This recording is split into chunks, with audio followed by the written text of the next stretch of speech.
Snad ti to prospěje. Ale... Žádné ale, máš zarák a můžeš jen do školy a do práce. A pokud se chceš na něčem svést, budeš muset šlapit. Myslím to vážně. Jestli nenecháš tu motorku v garáži, teď se běž umýt a na kotě. Mám tě ráda.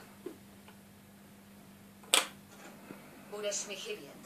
Neboj, Arsi, budu sem za tebou chodit. Čeku, já nebudu. Nehodlám stát 2 týdny na stojánku. Ne, máma to fakt myslí vážně. Poslyš, už takhle je mi mizerně, že jí musím pořád hrát, ale když mě tu nenajde, budu mít pořádný průšvih. V klidu, Jacku. Mamka dělá donosy. Pokusím se do té doby vrátit do garáže, ale nic neslibuji.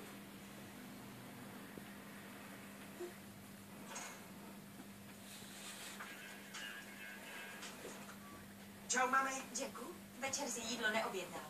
Skončila jsem dřív, aby svému synovi